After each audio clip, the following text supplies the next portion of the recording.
तो इस प्रकार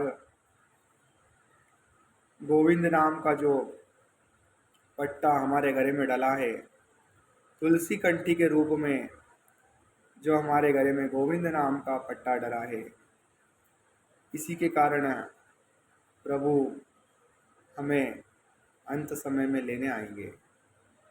अब आगे कथा में आता है, ऐसा भयावह दृश्य था द्रौपदी चीरहरण का कि जिसको कोई देख नहीं सकता था।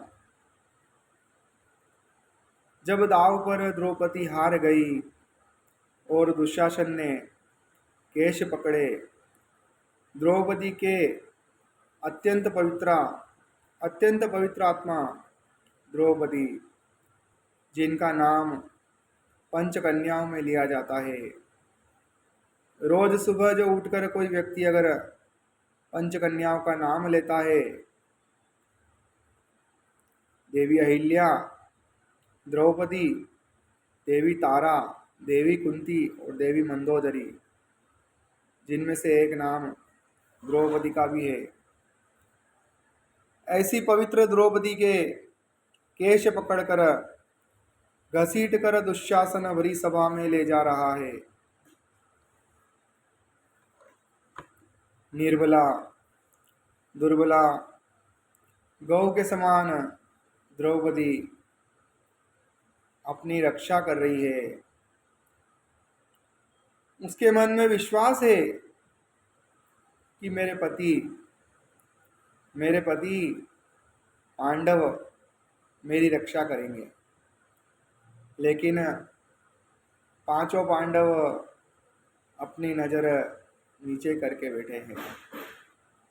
द्रौपदी को यह विश्वास था कि पांडव उसकी रक्षा करेंगे, परंतु पांडव भरी सभा में द्रौपदी के सामने नेत्र झुकाकर बैठे हैं। दुशासन द्रौपदी को भरी सभा में निर्वस्त्र कर रहा है। द्रौपदी मन में विचार कर रही है कि मेरे पति ही मेरी रक्षा नहीं कर रहे हैं, परंतु बड़े बड़े आचार्य सभा में बैठे हैं, बड़े बड़े मेरे कुल गुरु सभा में बैठे हैं, कुल श्रेष्ठ सभा में बैठे हैं, ये मुझे निर्वस्त्र नहीं होने देंगे। अपनी बहू को कोई ऐसे कैसे निर्वस्त्र होने दे सकता है? अपने शिष्या को कोई ऐसे कैसे निर्वस्त्र होने दे सकता है? लेकिन सब आचार्य, सब कुल श्रेष्ठ, सब कुल गुरु अपनी नजरों को नीचे झुकाकर बैठे हैं। पांचों पांडव भी अपनी नजरों को नीचे झुकाकर बैठे हैं। अब द्रौपदी ने हार कर अपनी रक्षा स्वयं करना चाहिए। द्रौपदी ने हार कर अपनी रक्षा स्वयं करना चाहिए, क्योंकि वह क्षत्रिय नारी थी। क्षत्रिय नारी थी, परंतु दुशासन के आगे, दुशासन के बल के आगे द्रौपदी का बल कोई काम नहीं आया। तब द्रौपदी ने दोबारा किसी को नहीं देखा। पांडवों को एक बार देखा, दोबारा नहीं देखा। भीष्म पितामह, द्रोणाचार्य आदि जितने भी श्रेष्ठ जन सभा में बैठे हैं, इनकी ओर एक बार देखा और उन्होंने भी इनकी रक्षा नहीं की, तो द्रौपदी ने दोबारा उनकी ओर भी नहीं देखा। द्रौपदी ने अपना बल भी स्वयं रक्षा में लगा दिया, तब भी वह काम ना आया। उसके बाद द्रौपदी ने दोबारा देखा, किसको? सभा में बैठे हुए गुरु कृपाचार्य को। क्यों देखा? क्योंकि द्रौपदी ने मन में एक भाव उत्पन्न किया कि यह कौन है। यह गुरु है। गुरु की महिमा शास्त्रों में इतनी बताई गई है। गुरु का भाव गुरु का भाव शास्त्रों में इतना बताया गया है। गुरु गोविंद दो खड़े काके लागू पाए, बलिहारी गुरु आपकी के गोविंद दियो बताए। गुरुर् ब्रह्मा गुरुर्विष्णु गुरुर्देवो महेश्वरा, गुरुर साक्षात परब्रह्म तस्मै श्री गुरुवे नमः। हर जगह गुरु की महिमा बताई गई है, लेकिन वह गुरु भी नजरें नीचे करके बैठे हैं। फिर द्रौपदी ने एक बार और गुरु की ओर देखा और कहा, एक तो आप हमारे गुरु हो, दूसरे आप हमारे आचार्य हो, और तीसरा आपका नाम कृपाचार्य है। दूसरी बार जब द्रौपदी ने गुरु कृपाचार्य की ओर देखा और कृपाचार्य ने द्रौपदी की ओर देखा, तब देखते हुए गुरु ने इशारा किया और एक भुजा की एक उंगली को उठाकर सिर्फ ऐसा इशारा किया, ऊपर की ओर इशारा किया, मानो के कृपाचार्य कह रहे हो कि हे द्रौपदी, तू किस पड़पंच में पड़ी है, तू किससे शरण मांग रही है, तू किससे अपनी मदद की भीख मांग रही है। तेरी रक्षा तो केवल एक ही कर सकते हैं, और वो है इस ब्रह्मांड के नायक, जगत नियंता, जगताधार, जगदीश गोविंद। गोविंद उनको पुकार के देख। टीकाकार कहते हैं कि अर्जुन गीता के 18 अध्याय में जो बात नहीं समझ पाए, वह गुरु कृपाचार्य के एक इशारे से द्रौपदी समझ गई। सर्वधर्मान परित्यज्य मामम एक शरणम व्रजम। सर्वधर्मान परित्यज्य माम एकम शरणम व्रज, कि सबको छोड़ और हरि को भज। गुरु कृपाचार्य ने समझाया कि सबको छोड़, किसी की ओर मत देखना, किसी से आशा मत करना कि कोई तुम्हारी रक्षा करेगा। यहाँ पर बैठा हुआ कोई गुरु, कोई कुल श्रेष्ठ, कोई परब्रह्म पिता, और कोई पति, कोई रिश्तेदार, कोई नातेदार तुम्हारी रक्षा नहीं करेगा।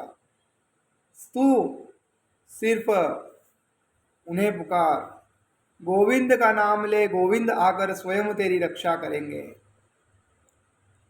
तब अंतिम स्थिति आ गई बिल्कुल। तब द्रौपदी ने अपनी दोनों भुजा उठाकर गोविंद को पुकारा और कहा, दारुण दुख स्वर में कहा, हे कृष्ण द्वारिकावासी गोविंद, क्या आपको दिखाई नहीं दे रहा है? आपकी निर्बला गौ, दुर्बला बहन हो, ये कौरव रूपी कसाई निर्वस्त्र कर रहे हैं, और आप चुपचाप कहाँ बैठे हो नाथ?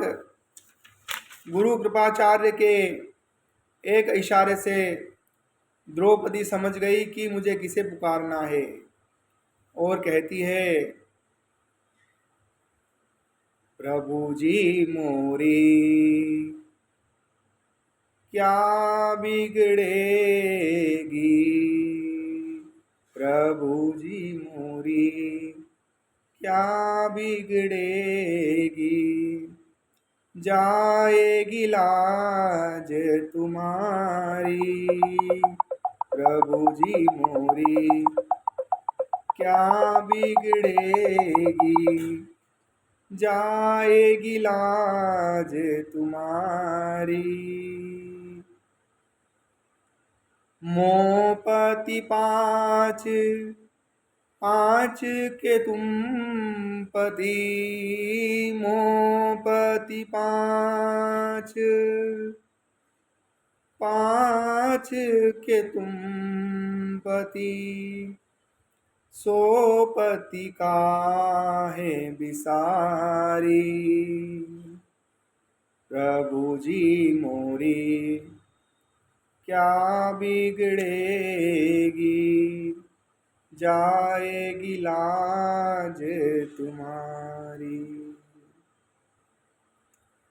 द्रौपदी जी कह रही है, हे नाथ, मेरे 5 पति है, पर पांचों पतियों के भी आप पति हो, मैं आपको कैसे भूल सकती हूँ। द्रोण और कर्ण दुशासन, द्रोण और कर्ण दुशासन, इन मोरी लाज उगारी, इन मोरी लाज उगारी। प्रभु जी मोरी क्या बिगड़ेगी, जाएगी लाज तुम्हारी। सूर्य शाम तुम पछताओगे,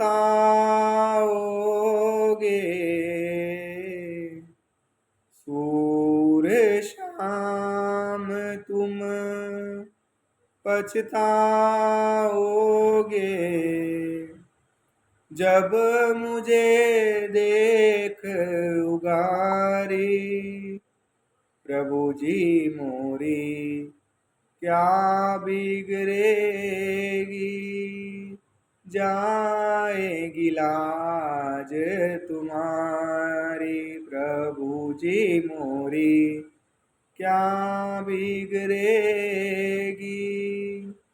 जाएगी लाज तुम्हारी। द्रौपदी माँ कहती है, हे नाथ, कहीं आपने आने में विलंब कर दिया और मैं वारी हो गई तो उस अवस्था में देख आप बहुत पछताएंगे गोविंद। और दोनों भुजाओं को उठाकर गोविंद नाम लेकर द्रौपदी रुदन करते हुए कहती है, रुदन करते हुए गाती है, रुदन करते हुए कहती है, गोविंद चले आओ, गोपाल चले आओ, गोविंद चले आओ, गोपाल चले आओ। मेरे मुरलीधर माधव नंदलाल चले आओ,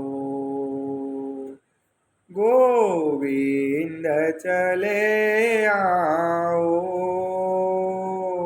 गोपाल चले आओ। मेरे मुरलीधर माधव नंदलाल चले आओ। आँखों में बसे हो तुम, धड़कन में धड़कते हो, आँखों में बसे हो तुम, धड़कन में धड़कते हो। कुछ ऐसा करो भगवन, सांसों में समा जाओ।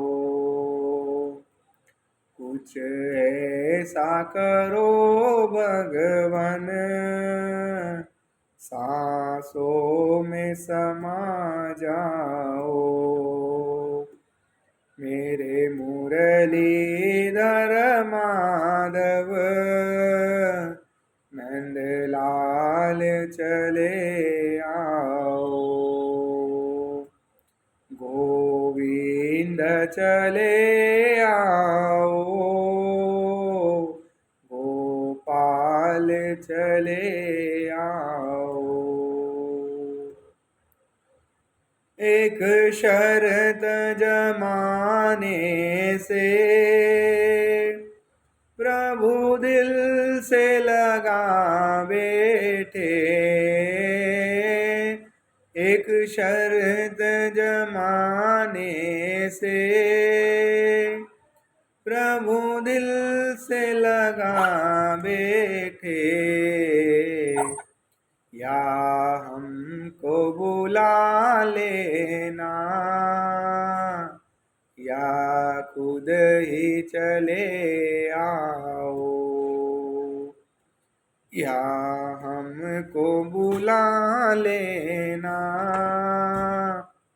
या खुद ही चले आओ। मेरे मुरलीधर माधव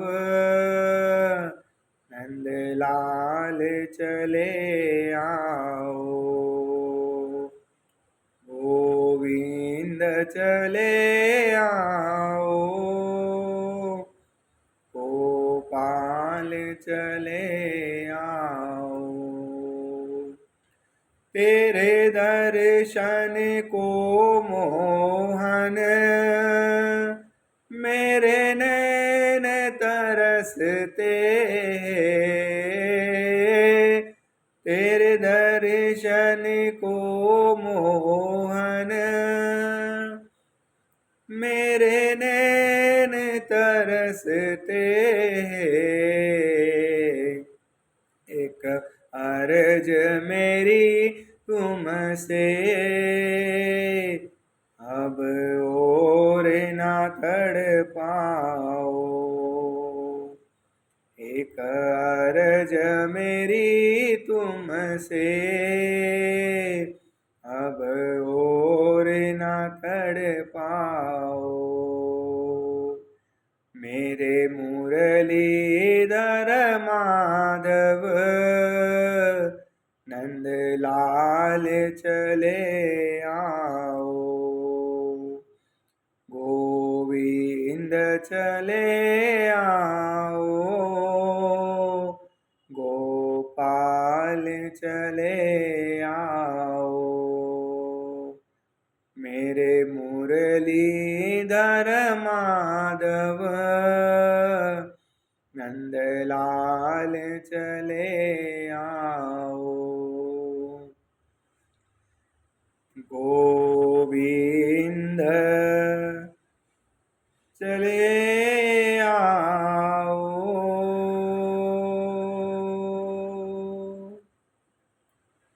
गोपाल चले आओ। मेरे मुरलीधर माधव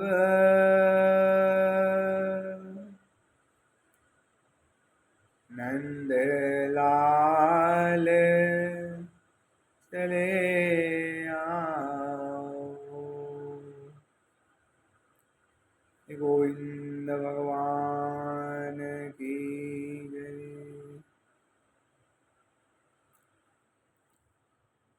जिस समय द्रौपदी करुण पुकार कर रही थी, जिस समय द्रौपदी द्वारकाधीश की करुण पुकार कर रही थी, तब द्वारिकाधीश द्वारिकावासी द्वारिकाधीश रुक्मणी मैया के साथ चौसर पासा खेल रहे थे।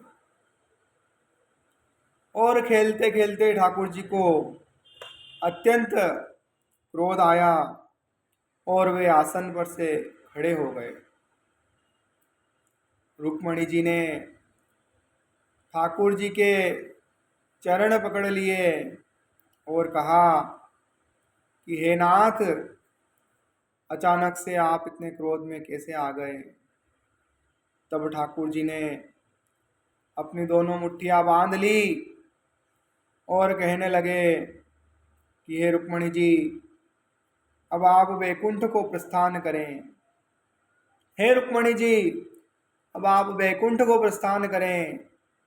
ठाकुर जी का ऐसा वचन सुनकर रुक्मणी जी ने कहा कि हे प्रभु, आप यह क्या कह रहे हैं, अचानक से आप यह क्या कह रहे हैं। ठाकुर जी बोले कि हे रुक्मणी जी, अब यह पृथ्वी नष्ट होने वाली है, ब्रह्मांड नष्ट होने वाला है। मेरी अनन्य भक्ता, मेरी अनन्य गैया, मेरी प्राण प्यारी गैया द्रौपदी का चीरहरण किया जा रहा है और मैं इस ब्रह्मांड को नष्ट कर दूंगा जिस ब्रह्मांड में मेरे भक्त का अहित किया जाता है। ऐसे ब्रह्मांड को मैं नष्ट कर दूंगा।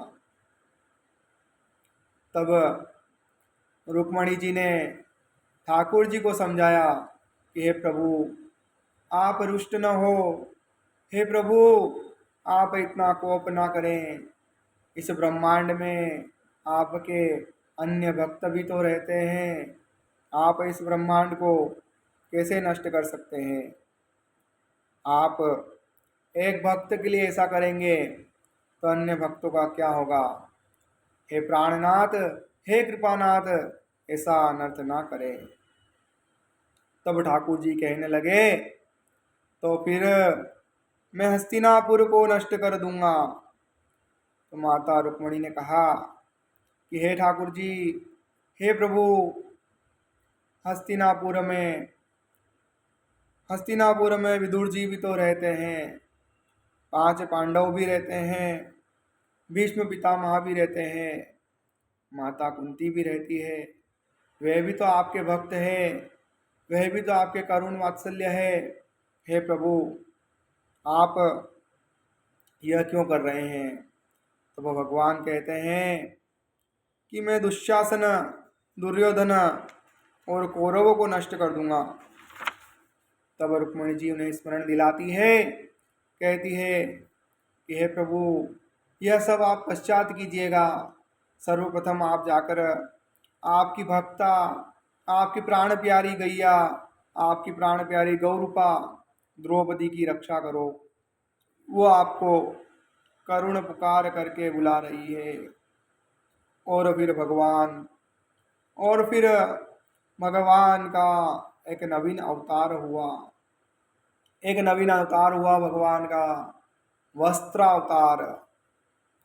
वस्त्रावतार हुआ भगवान का। ठाकुर जी ने वस्त्र रूप धारण किया। दुशासन की भुजाएं थक गई, वस्त्र खींच खींच कर तब ठाकुर जी ने वस्त्र बनकर प्रकट भये। बोलिए गोविंद भगवान की जय, लक्ष्मी नारायण भगवान की जय, गोवर्धन नाथ की जय। हमारे कृपानाथ प्राणनाथ ठाकुर जी जिस समय द्रौपदी की रक्षा करने पधारे, तब उस समय द्रौपदी माता रजस्वला अवस्था में थी। रजस्वला अवस्था ऐसी अवस्था थी कि प्रभु उनके स्पर्श बिना कर सकते थे, स्पर्श योग्य नहीं थी। परंतु प्रभु की करुणा देखिए, प्रभु की कृपा देखिए, प्रभु का प्रेम देखिए। अपनी भक्तवत्सला, अपनी गौरूपा अपनी प्राण प्यारी भक्त द्रौपदी जी का द्रौपदी जी की लाज बचाने के लिए वस्त्र अवतार लेकर शीश के बाल से पैर के नख तक संपूर्ण रूप से वस्त्र में द्रौपदी जी को ढक दिया, अंक में भर लिया, मानो द्रौपदी जी को कोई निर्वस्त्र ही ना कर सका हो। इस प्रकार से ठाकुर जी ने द्रौपदी जी को मानो अपने अंक में भर लिया हो।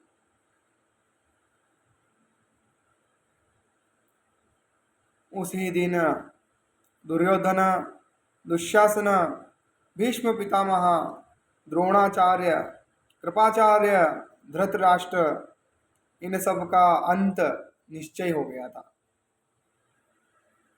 भगवान गीता में कहते हैं, अर्जुन मरे मराए को मार रहे हो तुम, ये सब तो मेरी दृष्टि में पहले ही मर चुके हैं।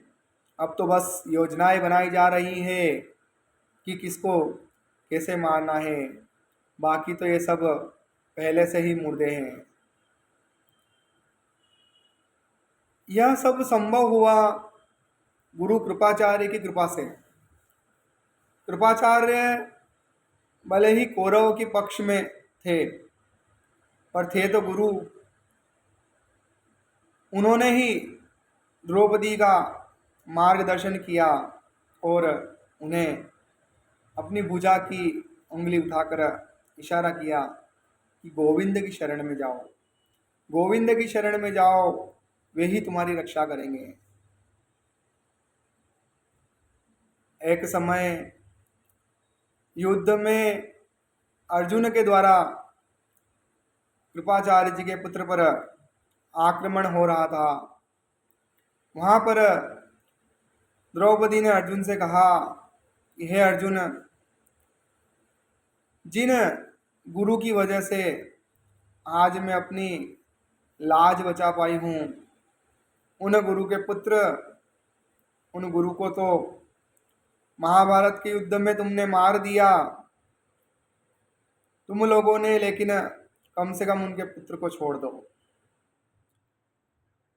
सिर्फ मेरे ही ऊपर उनकी कृपा नहीं, गुरु कृपाचार्य जी ने तुम सबको धनुष उठाना सिखाया, उन्होंने तुम सबको युद्ध भूमि में खड़ा होना सिखाया। क्या हुआ अगर उन्होंने कौरव का पक्ष लिया? थे तो वे हमारे ही गुरु, कम से कम उनके पुत्र को छोड़ दो। उन गुरु की हमारे ऊपर बहुत कृपा है, उन गुरु के हमारे ऊपर बहुत एहसान है। अर्जुन, उनके पुत्र को मत मारो। यह बात सुनकर दूर खड़े द्वारिकाधीश के नेत्र सजल हो गए। दूर खड़े द्वारिकाधीश के नेत्र सजल हो गए और आज भगवान द्रौपदी को उपहार के रूप में कुछ देना चाहते थे। कितनी दयालु है, कितनी करुणा है, कितना वात्सल्य है, कितनी ममता है इनके चित्त में। और भगवान सोच रहे हैं कि मैं द्रौपदी को क्या दूं। तभी भगवान ने अपना नाम ही स्वयं उपहार स्वरूप में द्रौपदी को दे दिया। निरक्ष कृष्ण प्रकृतम गुरुसूतम वाम स्वभावा कृपया नाम च। भगवान का नाम है कृष्ण और द्रौपदी को उन्होंने नाम दिया कृष्णा। प्रभु का नाम है कृष्ण, कृष्ण, और द्रौपदी को उन्होंने नाम दिया कृष्णा। ण में आकी मात्रा कृष्णा। इसका उच्चारण करने में आप सब भी ध्यान रखें। प्रभु का नाम है कृष्ण, श्री कृष्ण शरणम मम, ये प्रभु का नाम है। और हम अक्सर गलत उच्चारण करते हैं। श्री कृष्णा, कृष्णा नाम उन्होंने उनकी प्राण प्यारी गैया मैया द्रौपदी को दिया है। द्रौपदी को कृष्णा नाम देकर ठाकुर जी ने जब द्रौपदी जी को कृष्णा नाम दिया, भगवान ने द्रौपदी को अपने हृदय से लगाया और सबसे कहा कि आज से द्रौपदी को जो भी देखे कृष्णा कह करके पुकारे। मैंने द्रौपदी को अपने नाम से संबोधित किया है क्योंकि मैं स्वयं दया का देवता हूँ और बहुत दिनों से दया की देवी को ढूंढ रहा था। आज मिल गई है मुझको दया की प्रत्यक्ष मूर्ति, इसलिए अपना नाम इन्हें दे रहा हूँ। बोलिए भक्तवत्सल भगवान श्री कृष्ण कन्हैया लाल की जय। द्रौपदी महारानी की जय। पांडव भगवान की जय। श्री गिरिराज धरण की जय। गोवर्धन नाथ की जय। जय जय श्री राधे। जय जय श्री राधे। जय जय श्री राधे श्याम। जय श्री कृष्ण।